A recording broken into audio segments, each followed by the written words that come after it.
नमस्कार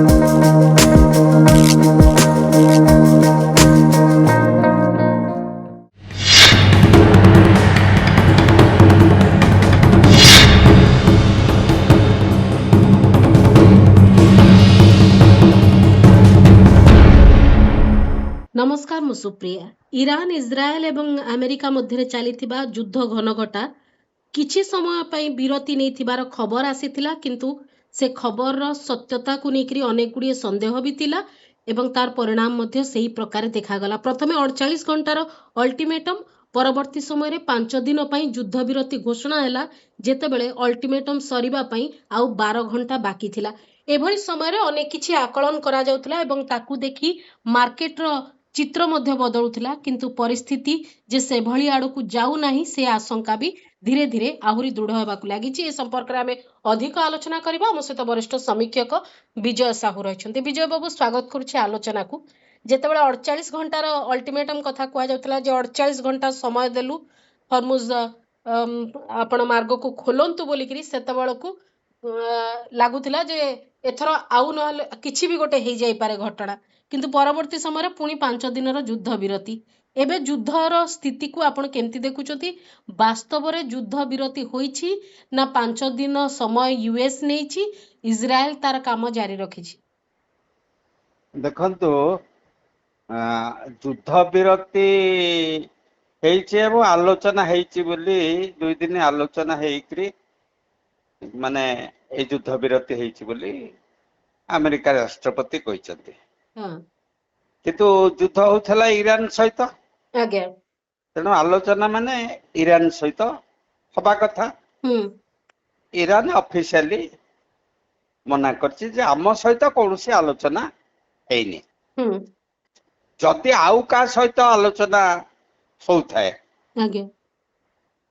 ଏବଂ ଆଲୋଚନା କରିକିରି 5 ଦିନ ଯୁଦ୍ଧ ବିରତି କରିଛନ୍ତି ଏବଂ ଆଉ କଣ ଇସ୍ୟୁ ଅଛି ସେମାନେ ଆଲୋଚନା କରିକିରି କିଛି ଫଇସଲା କରିବା ପାଇଁ ଚାହୁଁଛନ୍ତି, ମାନେ ସମ୍ପୂର୍ଣ୍ଣ ଯୁଦ୍ଧ ବନ୍ଦ କରିବା ପାଇଁ, ତାହେଲେ ଆମର ଯୋଉ 15ଟି ପଏଣ୍ଟ ଅଛି ସେଇ ପଏଣ୍ଟ ଉପରେ ଆସିକିରି ଆମ ସହିତ ଆଲୋଚନା କରନ୍ତୁ, ଯିଏ ବି ଯୋଉଠି ଆଲୋଚନା କରୁଛନ୍ତି। ଏବଂ ସେଇ 15ଟି ପଏଣ୍ଟ ଏଇ ଯୋଉ ଆକ୍ରମଣ ଫେବୃଆରୀ 28 ରୁ ଆରମ୍ଭ ହେଲା, ତା ପୂର୍ବ ସ୍ଥିତି ନୁହଁ, ମାନେ ତା ପୂର୍ବ ସ୍ଥିତି ଯାହା ଥିଲା ସେଇ ସ୍ଥିତି କି ଫେରିବା ପାଇଁ ନୁହଁ, ମାନେ ପୁରା ମୂଳକୁ ଯିବା ପାଇଁ ଇରାନ ଦାବି କରୁଛି। ଅର୍ଥାତ୍ ଆମେରିକା ପଶ୍ଚିମ ଏସିଆରୁ ପୁରାପୁରି ନିଜକୁ ପ୍ରତ୍ୟାହାର କରି ନେଉ। ବାକି ଇସ୍ରାଏଲ କଥା ଆମେ ବୁଝିବା, ଏଇଟା ରୋକଠୋକ ଭାବରେ ଇରାନ କହିଛି। ଆଚ୍ଛା, ସେଠି ଲକ୍ଷ୍ୟ କରିଥିବେ ଯୋଉ କଥା ଆପଣ କହିଲେ ଏବଂ ଅନ୍ୟମାନେ ବି ସନ୍ଦେହ କରୁଥିଲେ, ଏଇ ଯୁଦ୍ଧ ବିରାମ ଘୋଷଣା ହବା କିଛି ସମୟ ପୂର୍ବରୁ, ମାନେ 5-10 ମିନିଟ ପୂର୍ବରୁ, ଯେମିତି ଆମର ନୋଟବନ୍ଦୀ ପୂର୍ବରୁ କିଛି ଯୋଉ ନୋଟ ଗୁଡିକ ବନ୍ଦୀ ହେଲେ ସେ ନିର୍ଦ୍ଦିଷ୍ଟ ଠିକଣାରେ ଲାଗିଗଲେ, କିଏ ଗୋଲ୍ଡରେ ଲାଗିଲା, କିଏ ସେମିତି କଣ ଲାଗିଲା, ସେମିତି 5 ମିନିଟ ପୂର୍ବରୁ କିଛି ଫ୍ୟୁଚର ଟ୍ରେଡିଂ, ଇନର ଟ୍ରେଡିଂ, ମାନେ पेट्रोल ट्रेडिंग है, फ्यूचर ट्रेडिंग हुए, तो विभिन्न जिनस फ्यूचर ट्रेडिंग हुए, बिक्री हुए, पुणी घोषणा 5 मिनिट 10 मिनिट पर सी बिक्री होगा।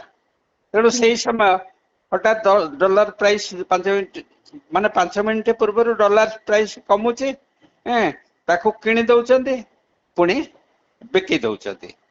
तेणु किछि संदेह करुचंती जे जेहेतु निजे ट्रम्प जने व्यवसायी एवं तांकर सबुआडे ए व्यवसायिक स्वार्थ रही, एटा गोटा तांकर जो परामर्शदाता संगी माने अछंती ए व्यवसाय रे, सेमानकर एटा निष्पत्ति, ये गोटा पार्ट। अच्छा, तेणु बर्तमान ईरान विश्वास करूनी जे युद्ध बंद हबो। एवं से माने भी कहि सारिचंती जे पूर्वरु थरे हमें आलोचना पई हमको कुहाई किरी हमको केमती छुरिकाघात करा हेतिला, से कथा भी से थरे नुह, माने तांकर ଏବଂ ରିସେଣ୍ଟ ଯୋଟା ହେଇଥିଲା ହଁ ହଁ ସେ କହିଛନ୍ତି ଆମକୁ 27 ବର୍ଷ ଧରିକିରି ଆଲୋଚନା ହେଲା ଏବଂ ଶେଷ ଆଲୋଚନା ଆମକୁ ଅର୍ଥନୈତିକ ବାସନ୍ଦ ଯୋଉ ବର୍ତ୍ତମାନ ବାସନ୍ଦ ଚାଲିଛି ଏବଂ ତେଣୁ ଆମେ ତ ବାସନ୍ଦ ଭିତରେ ଅଛୁ। ତମେ ଆମ ଅଞ୍ଚଳରୁ ବାସନ୍ଦ କଣ ଉଠେଇବ? ହଁ ତମେ ବାସନ୍ଦ କରିବା ପରେ ଆମର ବିକଳ୍ପ ଲାଇନରେ ଅଛୁ।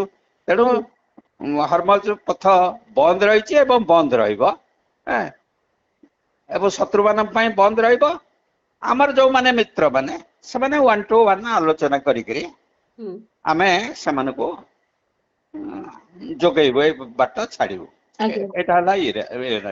ଆଚ୍ଛା ଏଇ ଆଲୋଚନା ଚାଲିଥିଲା ବେଳେ ସେଇ ରବିବାର ଦିନ ରାତିରେ ଘୋଷଣାଟା କୋଉ ଦିନ ମାନେ କାଲି ହେଲା ଗତକାଲି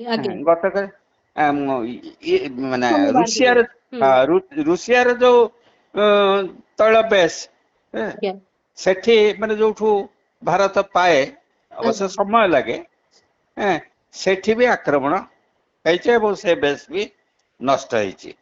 ଆଚ୍ଛା ତେଣେ ଇସ୍ରାଏଲ କହିଛି ଏଇ ଟିକେ ଆଗରୁ ଶୁଣୁଥିଲି ଯେ ଆମେରିକା କଣ ଆଲୋଚନା କରିକିରି ପ୍ରତ୍ୟାହାର କଲେ ସେଥିରେ ଆମେ ପକ୍ଷଭୁକ୍ତ ନୁହଁ। ଆମର ଇସ୍ୟୁ ଯୋଉଟା ସେଇ ଇସ୍ୟୁ ଯୋଉ ପର୍ଯ୍ୟନ୍ତ ରିଜଲ୍ଭ ନ ହେଇଛି ତାଙ୍କର ଇସ୍ୟୁ ମାନେ ପୁରା ସମସ୍ତେ ଉଠି ଯାଆନ୍ତୁ ମୋର ହିଁ ଏଇଟା ଇସ୍ରାଏଲ ସମସ୍ତଙ୍କୁ ହଟେଇ ଗାଜା ଫାଜା ଲେବାନନ ହଟେଇକି ତାର ଯୋଉ ମେନ୍ ଇସ୍ୟୁ ବ୍ରଡର ଇସ୍ରାଏଲ ସେଇଟା ନା ପର୍ଯ୍ୟନ୍ତ ଆମ ଯୁଦ୍ଧ ଚାଲୁ ରହିବ ଏବଂ ଆମେ ଆକ୍ରମଣ ଗତକାଲି କରିକିରି ବି 2 ଜଣ ବୈଜ୍ଞାନିକଙ୍କୁ ମାରିଛୁ। ଯଦି ଏଇଭଳିଆ ବିସ୍ତାରବାଦୀ ମନୋବୃତ୍ତି ରହିଛି ଇସ୍ରାଏଲର ଏବଂ ୟୁଏସ୍ ମୁଖ୍ୟଙ୍କର କୌଣସି ସ୍ଥିରତା ନାହିଁ ମାନେ କୌଣସି ନିଷ୍ପତ୍ତିରେ ସ୍ଥିରତା ନାହିଁ ତାହେଲେ ଏ ଯୁଦ୍ଧ ବର୍ତ୍ତମାନ କୋଉ ମୋଡରେ ଅଛି? ଦେଖନ୍ତୁ ମାନେ ଭିକ୍ଟିମ କିଏ? ଇରାନ ଏବଂ ମଧ୍ୟପ୍ରାଚ୍ୟ ସମଗ୍ର ବିଶ୍ୱ ମେନ୍ ତାଙ୍କ ସମ୍ପତ୍ତି ଉପରେ ଆଟାକ ହଉଛି ପ୍ରଥମ ଭିକ୍ଟିମ। ଆଚ୍ଛା ବିଶ୍ୱର ପ୍ରତିକ୍ରିୟା ହଉଛି ଅନ୍ୟ ଯୋଉମାନେ ସେମାନେ ଯେହେତୁ ଇନଡାଇରେକ୍ଟଲି ଭିକ୍ଟିମ ହଉଛନ୍ତି କାରଣ ତାଙ୍କୁ ଯୋଗାଣଟା ନହେଲେ ବା ମାନେ ଆମଦାନୀ ଏବଂ ରପ୍ତାନୀ ଆମଦାନୀ ତୈଳ ହଉଛି ରପ୍ତାନୀ ବି ବହୁତ ଜିନିଷ ହଉଛି ମାନେ ଖାଲି ତ ଆମଦାନୀ ହଉନି ରପ୍ତାନୀ ବି ହଉଛି। ତେଣୁ ତାଙ୍କର ଇକୋନୋମିକ ଆକ୍ଟିଭିଟିଜ ଉପରେ ଆଟାକ ଆସୁଛି। ଏଇ ପରିସ୍ଥିତିରେ ଯିଏ ମଧ୍ୟସ୍ଥି ହବ ଯିଏ ସେ କ୍ରେଡିବୁଲ ଲୋକଟି ଆସିଛି କିଛି ପ୍ରସ୍ତାବ ଆସିଛି ପାକିସ୍ତାନରେ ଆଲୋଚନା ହବ ଇସଲାମାବାଦରେ ଆଲୋଚନା ହବ ଏବଂ ଆମେରିକାର ଉପରାଷ୍ଟ୍ରପତି ଇରାନ ଏବଂ ପାକିସ୍ତାନ ପ୍ରଧାନମନ୍ତ୍ରୀ ଏବଂ ଇଏ ସେଠି ଅଂଶଗ୍ରହଣ କରିବେ। ଆଚ୍ଛା ସେ କ୍ଷେତ୍ରରେ ଭାରତକୁ କେମିତି ଲାଗିବ ବୁଝିପାରୁଛନ୍ତି? କାରଣ ଆମର ତ ନମ୍ବର 1 ଏନିମି ହଉଛନ୍ତି ପାକିସ୍ତାନ। ଆଚ୍ଛା ଯଦି କିଛି କନସେସନ ଦେଇକିରି ଚିନ୍ତା କରନ୍ତୁ ଇରାନ ପାକିସ୍ତାନ ପୁଣି ଆମେରିକାରେ ମାନେ ପାକିସ୍ତାନରେ ବେଶ କରିବା ପାଇଁ ଆମେରିକା ଚାହୁଁଥାଏ ଭବିଷ୍ୟତ ଲକ୍ଷ୍ୟ ରଖି ତାହେଲେ ଏଇ ପରିସ୍ଥିତିରେ ନିକଟ ଭବିଷ୍ୟତରେ ଗୋଟା କୌଣସି ପୁରା ଯୁଦ୍ଧ ବନ୍ଦ ହେଇଯିବ ସେ ଆଶା କରିବା ଭୁଲ।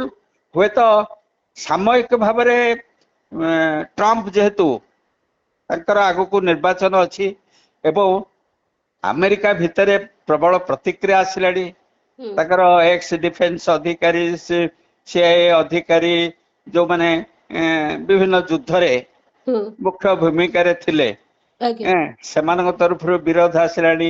ଏ ପାଖରେ ଇମ୍ପିଚମେଣ୍ଟ ମୋସନ ବି ଆସିଲାଣି। ତେଣୁ ଟ୍ରମ୍ପ ହୁଏତ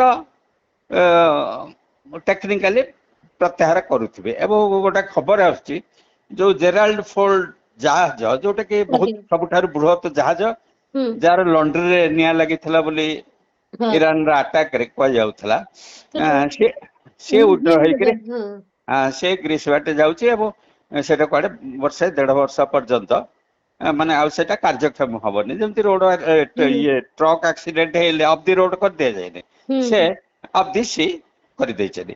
ପୁଣି ଅନ୍ୟ ଖବର ଆସୁଛି ଆମର ଯୋଉ ଡିଓ ଗାର୍ସିଆ ବ୍ରିଟିଶ ମାନେ ସେନା ଛାଉଣୀରୁ ଆମେରିକାର ଯୋଉ ସେନା ଛାଉଣୀ ସେଠୁ ମୁଭମେଣ୍ଟ ହଉଛି 3000 ମାନେ ଫୁଟ ସୋଲଜର ମାନେ ମାନେ ହରମୋଜାକୁ ଭ୍ୟାକେଟ କରିବା ପାଇଁ। ଯଦିଓ ସେ ଯଦି ଷ୍ଟେପ ଆମେରିକା ନଉଥାଏ ତାହେଲେ ସେଇଟା ଗୋଟେ ମାରାତ୍ମକ କାରଣ ହରମୋଜାରେ କିଛି କରିବାର ନାହିଁ। ଏଭଳି ସେଇଟା ଇରାନର ଗୋଟେ ଭୌଗୋଳିକ ଏବଂ ପ୍ରାକୃତିକ ଡିଫେନ୍ସ ସିଷ୍ଟମ ସେଠି କିଛି କରିବାର ନାହିଁ। ତେଣୁ ଯଦି ସମସ୍ତଙ୍କୁ ଶୁଭ ବୁଦ୍ଧି ଦେଖାଯିବ ଏଟାକୁ ନ ବଢେଇକିରି ସମସ୍ତ ପ୍ଲେୟାର ଯୋଉମାନେ ପଛରେ ଥାନ୍ତୁ ବା ଆଗରେ ଥାନ୍ତୁ ଯଦି ଆଗକୁ ଆସିବେ ତାହେଲେ କିଛି ହେଇପାରିବ। ନହେଲେ ଆମେ ଭବିଷ୍ୟତ ମାନେ ଆଗକୁ ଆହୁରି ସଂକଟ ଭିତରେ ପଡିବା। ଆଜ୍ଞା ଆପଣ ଯୋଉ କଥାଟି ବର୍ତ୍ତମାନ ଇସ୍ରାଏଲ ଏବଂ ଆମେରିକା ଇରାନ ପ୍ରସଙ୍ଗରେ କହିଲେ ଆମେରିକାର ଗୋଟିଏ ପ୍ରସଙ୍ଗ ଅଛି ଯୋଉଥିପାଇଁ ହୁଏତ ଟ୍ରମ୍ପ ପଛକୁ ଫେରି ପାରନ୍ତି। କଣ ଇସ୍ରାଏଲ ପାଇଁ ସେମିତି କୌଣସି ପ୍ରସଙ୍ଗ ନାହିଁ ଯୋଉଥିରେ ଇସ୍ରାଏଲ ଫେରିବ? କାରଣ ସିଏ ବି ତ ମାନେ ନିର୍ବାଚନ ପ୍ରକ୍ରିୟା ଭିତରକୁ ଯିବେ, ତାଙ୍କର ବି ତ ଲୋକପ୍ରିୟତା ହ୍ରାସ ପାଇଛି ବୋଲି ସେ ପୁଣି ଗୋଟେ ଷ୍ଟେପ ନେଇଛନ୍ତି, ଯୁଦ୍ଧର ଗୋଟେ ଆଳ ନଉଛନ୍ତି ନେତାନ୍ୟାହୁଙ୍କ ପ୍ରସଙ୍ଗରେ। ଦେଖନ୍ତୁ ଆପଣ ଇସ୍ରାଏଲର ଗୋଟେ ପଟି ଭଳିଆ ବିଶେଷ ମାନେ ଗୋଟେ ଦେଶ ବୋଲି କହିବା ବି ଭୁଲ। ଇସ୍ରାଏଲ ମାନେ ଯୋଉଟା ଅଫିସିଆଲି ଜାତିସଂଘ ତାକୁ ଯେତିକି ଡିମାର୍କେଟ କରିଛି। ଆଚ୍ଛା ତାର ଜନସଂଖ୍ୟା ସବୁ ମିଶିକିରି 80-90 ଲକ୍ଷ। ଆଚ୍ଛା ତା ଦେହରୁ କେତେ ମାନେ ଏଇ ଯୋଉ ଜିଓନିଷ୍ଟ ଯୋଉ କଟ୍ଟର ଜିଓନିଷ୍ଟ ଆଉ କେତେ ବିଭିନ୍ନ ଆଡୁ ଆସିକିରି ସେଠି ସେଟେଲ କରିଥିଲେ ବା ରିଏଲ ଏଷ୍ଟେଟ ଏମାନେ ସବୁ ବ୍ୟବସାୟ ବାଣିଜ୍ୟ କରୁଥିଲେ। ଭାରତରୁ ବି ଅଛନ୍ତି, ଚୀନରୁ ବି ଅଛନ୍ତି, ବୁଝିପାରିଲେ କି? ସିଏ ଯଦି ତାଙ୍କର ନିଜସ୍ୱ ଅଲ୍ଟରନେଟିଭ ଜାଗା ଅଛି, ସିଏ ଯୋଉ ସବୁ ପ୍ରତ୍ୟାହାର ହେଇକିରି ଚାଲିଯିବେ।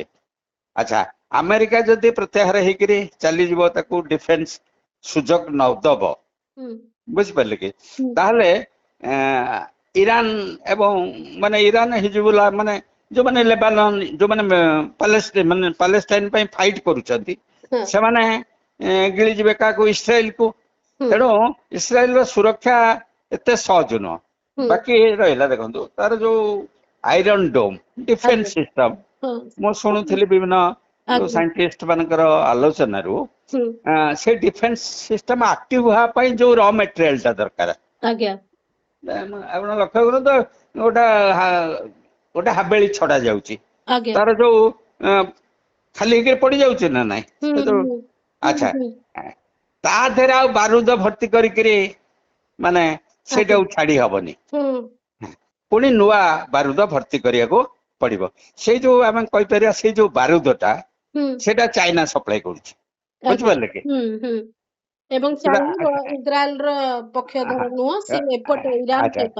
ତେଣୁ ଚାଇନା ବର୍ତ୍ତମାନ ଏଇ ସମୟରେ ସେ କହୁଛି ଯେ ତମେ ଯୁଦ୍ଧ ବନ୍ଦ କର, ଆଲୋଚନା କର। ଏବଂ ଆମେ ଯୋଉ ଏଇ ଆଲୋଚନା କଥା ପୃଷ୍ଠଭୂମିରେ ଦେଖୁଛେ ହୁଏତ ଚାଇନା ରୁଷିଆ ଏମାନେ ବି ଆଲୋଚନାରେ ଥିବେ।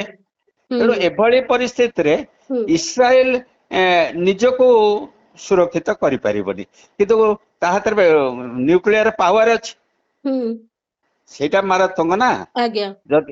ଯଦି କିଛି ବିରାଟ ଗୋଟେ ଅଘଟଣ ସୃଷ୍ଟି କରେ, ସେଟା ମଧ୍ୟପ୍ରାଚ୍ୟ ପାଇଁ ବିପଦ ସୃଷ୍ଟି କରିବ।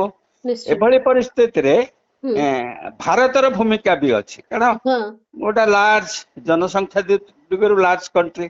କିନ୍ତୁ ମୁଁ ପାର୍ଲାମେଣ୍ଟରେ ଆମର ମୋଦିଙ୍କର ଭାଷଣ ଶୁଣୁଥିଲି। ମୁଁ ସେଇ ପ୍ରସଙ୍ଗକୁ ଯାଇଥାନ୍ତି ଯେ ଲୋକସଭା ରାଜ୍ୟସଭାରେ ଯୋଉ ଭାଷଣ ରଖାଗଲା, ଅଭିଭାଷଣ ଦିଆଗଲା, ସେମିତି କିଛି ଲକ୍ଷ୍ୟ କରୁନି ଯେ, ବୁଝିପାରୁଛନ୍ତି? ଆଜ୍ଞା, ମାନେ ଆମ ଷ୍ଟାଣ୍ଡକୁ ନେଇକରି ସେମିତି କିଛି ସ୍ପଷ୍ଟତା ମିଳିଲା ନାହିଁ ସଂସଦର ଅଭିଭାଷଣରେ। ସେ ଏହା କହୁଛନ୍ତି ମୁଁ ବାରମ୍ବାର ସବୁ ଦେଶ ସହିତ ଆଲୋଚନା କରୁଛି, ଇରାନ ସହିତ ଆଲୋଚନା କରୁଛି, କିନ୍ତୁ କୋଉଠି କଣ୍ଡେମ ତ ଏପର୍ଯ୍ୟନ୍ତ କଲେନି।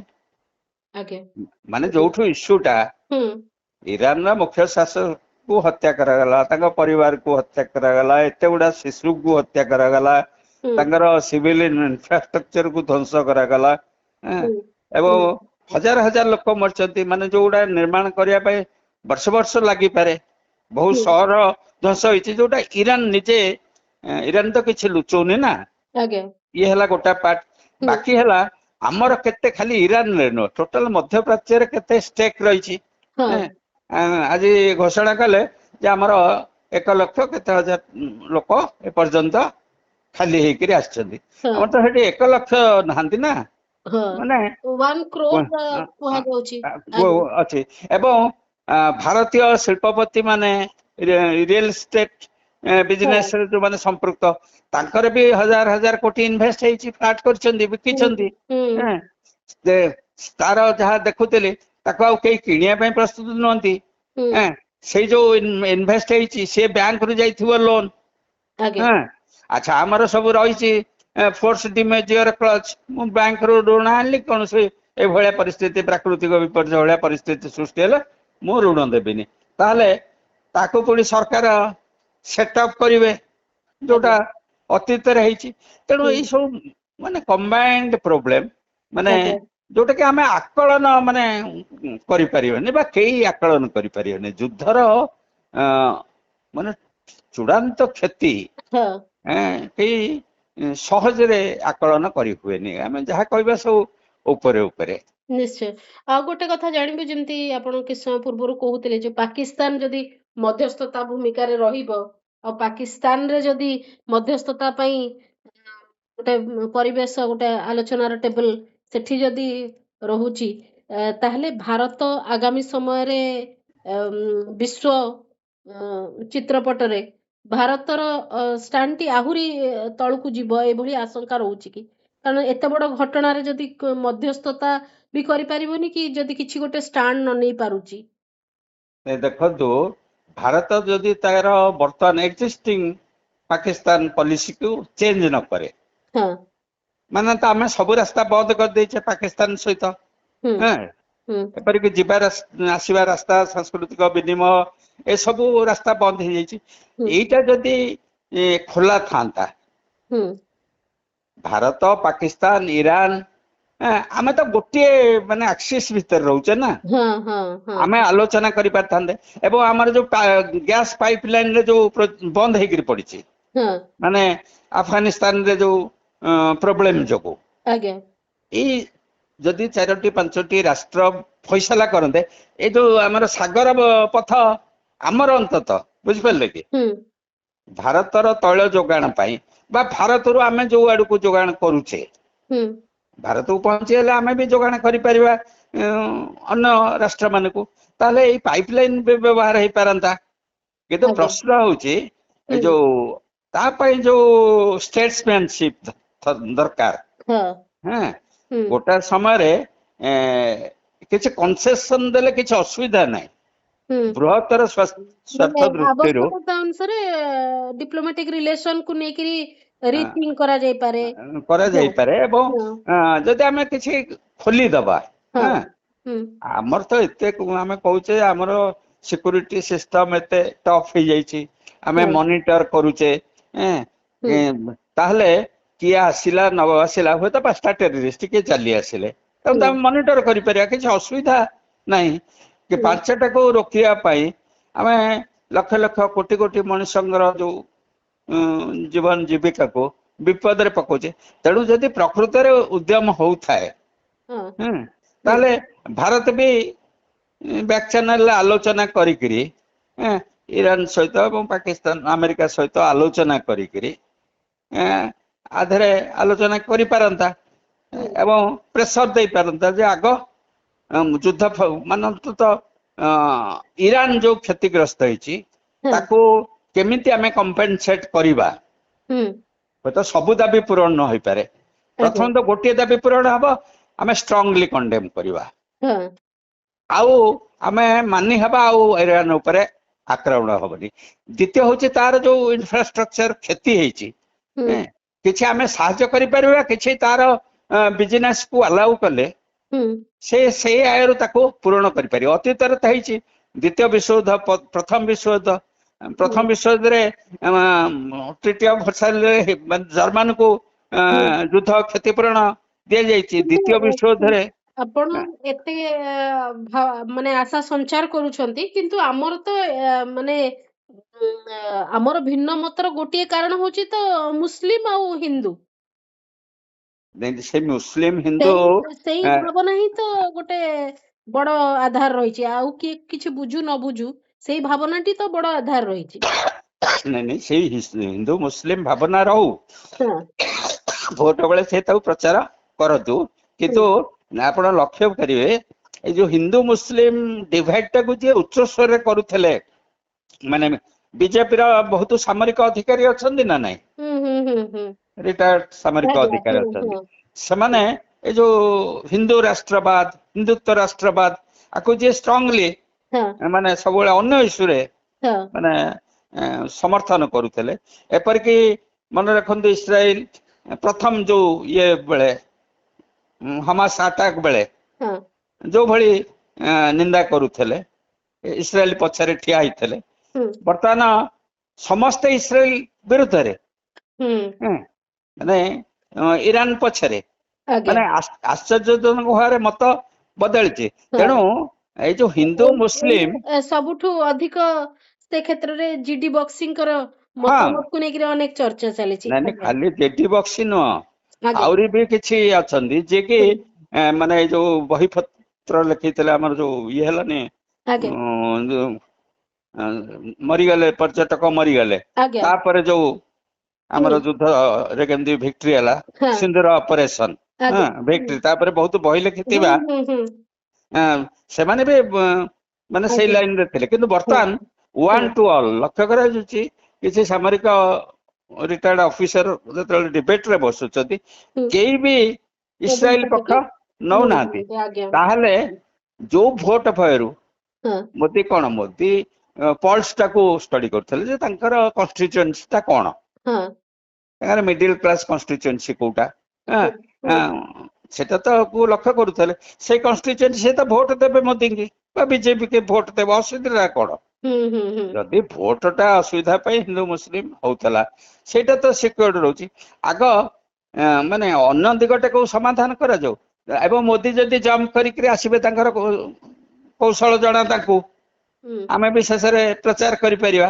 ମୋଦି ମୁଣ୍ଡ ପୁରେଇଲେ ବୋଲି ସମାଧାନ ହେଲା, ଧରନ୍ତୁ ବୁଝିପାରିବେ, ଇସଲାମାବାଦରେ ଆଲୋଚନା ହେଲା, ମୋଦି ବି ସେଇଠିକି ଗଲେ, ଯେମିତି କାବୁଲରୁ ଆସିକିରି ବିରିୟାନୀ ଖାଇଥିଲେ, ବୁଝିପାରିଲେ କି? ତେଣୁ ମୋଦି ମାନେ ବୃହତ୍ତର ଲକ୍ଷ୍ୟରୁ ବିଶ୍ୱକୁ ବଞ୍ଚେଇବା ପାଇଁ, ଦେଶକୁ ବଞ୍ଚେଇବା ପାଇଁ କେତେ ବଡ ମାନେ କଣ ତଳୁକୁ ଖସିଲେ, ସେଇଟା ତାଙ୍କର ଗୋଟେ ଷ୍ଟେଟସମ୍ୟାନସିପ। ଏଇ ପ୍ରଚାର ବି କରିପାରିବା, କିଛି ଅସୁବିଧା ନାହିଁ। ଆମର ମିଡିଆ ଯେତେବେଳେ ହାତରେ ଅଛି, ବୁଝିପାରିଲେ କି, ଯୁଆଡେ ଟ୍ୱିଷ୍ଟ କରିହବ। ଆଜ୍ଞା, ବର୍ତ୍ତମାନ ମୁଁ ଶେଷ ପ୍ରତିକ୍ରିୟା ଆପଣଠୁ ଚାହିଁବି। ବର୍ତ୍ତମାନ ସ୍ଥିରତା ନାହିଁ ଏବଂ ଆମେ ଜାଣିନୁ, ଗୋଟେ ଅନିଶ୍ଚିତତା ଭିତରେ ଅଛି ଯେ କେବେ ସ୍ୱାଭାବିକ ପରିସ୍ଥିତି ଆସିବ। ତେଣୁକରି ଆର୍ଥିକ ଦୃଷ୍ଟିକୋଣରୁ ଏବଂ ଆଗାମୀ ସମୟରେ ଯୋଉ ଜୀବନ ଜୀବିକାର ଯୋଉ ପରିସ୍ଥିତିକୁ ଭାରତ ସାମ୍ନା କରିବାକୁ ଯାଉଛି, ସେ ସମ୍ପର୍କରେ ଆପଣଙ୍କର ମତ? ସେଇଟାକୁ ପ୍ରଧାନମନ୍ତ୍ରୀ ଆମର ରାଜ୍ୟ ସାର୍ କହିଛନ୍ତି। ବର୍ତ୍ତମାନ କରୋନା ବେଳେ ଯେମିତି ଆମେ ଷ୍ଟେପ ନେଇଥିଲେ, ସେଭଳିଆ ମାନେ ସମସ୍ତ ଦେଶବାସୀ ଆଚରଣ କରିବା ଦରକାର। କିନ୍ତୁ ସେ ବୋଧେ ଭୁଲି ଯାଉଛନ୍ତି, ଲକଡାଉନ ସଟଡାଉନ ଏବଂ କରୋନା ଉଭୟ ସବୁ। କିନ୍ତୁ କରୋନା ବେଳେ ଭାରତର କୃଷକ ଦେଶକୁ ରକ୍ଷା କରିଥିଲେ, ବୁଝିପାରିଲେ କି? ବର୍ତ୍ତମାନ ଯୋଉ ଇଏ ସାଗର ପଥ ବନ୍ଦ ହେବା ଫଳରେ ରକ୍ଷା କରିବା ପାଇଁ ସାର ନାହିଁ, ବର୍ତ୍ତମାନ ସାର ନାହିଁ, ମାନେ ସିଏ ହିଁ ତାଙ୍କୁ ରକ୍ଷା କରିବା ପାଇଁ କିଏ ନାହିଁ, ଠିକ ପରିସ୍ଥିତି ଟା ବିପରୀତ। ସେତେବେଳେ ସିଏ ଜୀବନକୁ ଭୟ ନ କରିକିରି ଖାଦ୍ୟ ଉତ୍ପାଦନ କରିକିରି ଲୋକଙ୍କୁ ଦେଇଥିଲେ, ସରକାର କିଛି କରିନଥିଲେ। ଆମେ ତ ଦେଖିଛେ ସେତେବେଳର ଦୃଶ୍ୟ। ଏବଂ ଯଦି କରୋନା ପ୍ରକୃତିରେ ସେଇ ସ୍ଥିତିକି ଆମେ ଗ୍ରହଣ କରୁଥାନ୍ତେ, ଗୋଟେ ଫିଲ୍ମ କଣ ହେଇଛି ସେ କରୋନା ସମୟର, ମାନେ ବିଶ୍ୱ ଅନ୍ୟ ଆଡେ ରିଲିଜ ହେଇଲାଣି, ଭାରତ ତାକୁ ରିଲିଜ କରିବା ପାଇଁ ଦଉନି। ତେଣୁ ଏଇଟା ହଉଛି କଥା, ଆମକୁ ମାନେ ଈଶ୍ୱରଙ୍କ ଉପରେ ନିର୍ଭର କରିବାକୁ ପଡିବ। ଏବଂ ଯଦି ସରକାର ସେଭଳି ମାନେ ଉପଯୁକ୍ତ ଉପଦେଷ୍ଟା ନେଇକିରି ଏବଂ ବିରୋଧୀ ଦଳଙ୍କ ସହିତ ଘନ ଘନ ଆଲୋଚନା କରିକିରି ଯାହାର ଯୋଉ ସଜେସନ ବିଶେଷଜ୍ଞ ଅଛି ସଜେସନ, ତାପରେ ଆମର ବ୍ୟାକ୍ଚାଇନରେ ବି ବହୁତ ଅଛନ୍ତି ଆକ୍ଚୁଆଲି, ଆମେରିକାରେ ଅଛନ୍ତି, ସାଉଦି ଆରବରେ ଅଛନ୍ତି, ଇରାନରେ ଅଛନ୍ତି, ଯୋଉମାନେ ଭାରତକୁ ସାହାଯ୍ୟ କରିବା ପାଇଁ ଚାହୁଁଛନ୍ତି ଏଇ ରିଜଲ୍ଭ କରିବା ପାଇଁ। ଆଚ୍ଛା, କିନ୍ତୁ ସେଇ ଚ୍ୟାନେଲ ଟାକୁ ବନ୍ଦ କରିକିରି ଯଦି ଏ ଯୋଉ ଏବିପି ଚ୍ୟାନେଲ ମାନେ ଆଦାନୀ ଯୋଉ ବବି ମାନେ ଯୋଉ ଆମର ଇସ୍ରାଏଲି ପ୍ରାଇମ ମିନିଷ୍ଟର ଆଉ ପି ଗୋଟେ କିଏ କହୁଥିଲେ, ଏଇ ଚ୍ୟାନେଲରେ ଯଦି ମୋଦି ଚାଲିବେ ଆହୁରି ଆଗକୁ ଜଟିଳ ପରିସ୍ଥିତି ହବ। ତେଣୁ ସମସ୍ତେ ନିଜ ଜୀବନ ନିଜେ ସୁରକ୍ଷା କରିବା ପାଇଁ, ଜୀବନ ଜୀବିକା ସୁରକ୍ଷା କରିବା ପାଇଁ ଚେଷ୍ଟା କରିବା ଦରକାର। ବସ ରେ ଗଲାବେଳେ ଲେଖା ହେଇନଥାଏ ଗୋଟେ ଆପଣ ପତ୍ର ନିଜ ହେପାଜତରେ ରଖିବାକୁ ପଡିବ। ତେଣୁ ଆମେ ସେଇ ଭଳି ଅବସ୍ଥାରେ ଆସିଛେ, ଆମେ କେହି କିଛି କହିପାରିବାନି ଭବିଷ୍ୟତ କଣ ହବ। ଏବେ ଗୋଟିଏ ଧାଡିରେ ଜାଣିବି ଯେ ବାସ୍ତବିକ ଭାବରେ ଯୁଦ୍ଧ ବିରତି ହୋଇନାହିଁ। ନାଇଁ, ବିଲକୁଲ ଯୁଦ୍ଧ ବିରତି ହେଇନି। ଯୁଦ୍ଧର ମୂଳ ଇସ୍ୟୁଟା ହଉଛି ଯୋଉଥିପାଇଁ ଯୁଦ୍ଧ ପ୍ରାକୃତିକ ସମ୍ପଦ ଉପରେ ମାନେ କରାୟତ୍ତ କରିବା। ଏବଂ ଏଇଠି ଯଦି ଆମେରିକା ହାରିଯାଏ, ମୁଖ୍ୟତଃ ଆମେରିକା ଇସ୍ରାଏଲ ପାଇଁ ଅଲଗା ଇସ୍ୟୁ, ଆମେରିକା ପାଇଁ ଅଲଗା ଇସ୍ୟୁ। ଆପଣ ଦେଖନ୍ତୁ ଟୋଟାଲ ଯୋଉ ଅଏଲ ପ୍ରଡ୍ୟୁସିଂ କଣ୍ଟ୍ରି, ଏବଂ ସେ ଅଏଲ ପ୍ରଡ୍ୟୁସିଂ କଣ୍ଟ୍ରି ତ ଆମେରିକାରେ ତ ଅଏଲ ପ୍ରଡ୍ୟୁସ ହଉନି। ଆମେରିକାରେ ଯୋଉ ଅଏଲ ପ୍ରଡ୍ୟୁସ ହଉଛି ତାକୁ ତ ଆମେରିକା ବ୍ୟବହାର କରୁନି, ଆମେରିକା ବି ବାହାରୁ କିଣିକିରି ନଉଛି। ଏବଂ ତା ଉପରେ ଯୋଉ ମାଲିକାନା ଡାଇରେକ୍ଟଲି ଇନଡାଇରେକ୍ଟଲି ରହିଛି, ଏବଂ ସେ ଦେଶର ଜନତା ଯୋଉ ନିପୀଡ଼ିତ ହେଇକି ରହିଛନ୍ତି, ସେମାନଙ୍କ ଭିତରେ ବି ଗୋଟା ସଂଗ୍ରାମ କରିବା ପାଇଁ ଅବସ୍ଥା ସୃଷ୍ଟି ହବ। ତେଣୁ ଏତେ ସହଜରେ ଆମେରିକା ଓହରିବନି।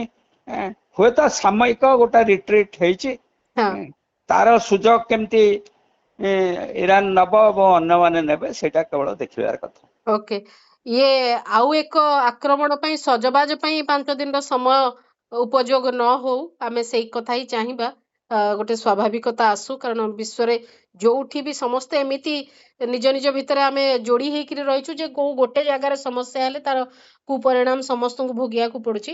ବହୁତ ବହୁତ ଧନ୍ୟବାଦ ବିଜୟ ସାର୍, ଏତିକ ସମୟ ଦେଇଛନ୍ତି ଏବଂ ଯୁଦ୍ଧର ଯୋଉ ପରିସ୍ଥିତି ବର୍ତ୍ତମାନ ରହିଛି ସେ ସମ୍ପର୍କରେ ଆପଣଙ୍କର ମତ ରଖିଛନ୍ତି। 5 ଦିନର ଯୁଦ୍ଧ ବିରତି କଥା ଟ୍ରମ୍ପ କହିଥିଲେ, ଅବଶ୍ୟ ଏଭଳି କୌଣସି ଆଲୋଚନା ହୋଇନାହିଁ ବୋଲି ଇରାନ ପକ୍ଷରୁ କୁହାଯାଇଥିଲା, କିନ୍ତୁ ଇସ୍ରାଏଲର ତାର ଆକ୍ରମଣ ଜାରି ରହିଛି। ଏସବୁ ଭିତରେ ଯୁଦ୍ଧ ବିରତି ଏକ ଛଳନା ଭଳି ଲାଗୁଛି ବର୍ତ୍ତମାନ ପରିସ୍ଥିତି। ଆଉ ଟିକେ ସମୟ 5 ଦିନକୁ ପୁରା ଅନୁଶୀଳନ କଲେ ଜଣା ପଡିବ ଯେ ବାସ୍ତବିକ ଭାବରେ କିଏ କୋଉଥିପାଇଁ ଏ 5 ଦିନର ବିରତି କଥା ଆସିଥିଲା, ବାସ୍ତବିକ ଭିତରେ ଭାବରେ ତା ପ୍ରତି ମନ ଥିଲା ବିରତି କରିବାର ନା ଆଉ କିଛି ଉଦ୍ଦେଶ୍ୟ ଥିଲା, ଏ ଜଣା ପଡିବ। ଏ ସ୍ୱତନ୍ତ୍ର ଆଲୋଚନାକୁ ଏଇଠି ରଖୁଛି। ନମସ୍କାର।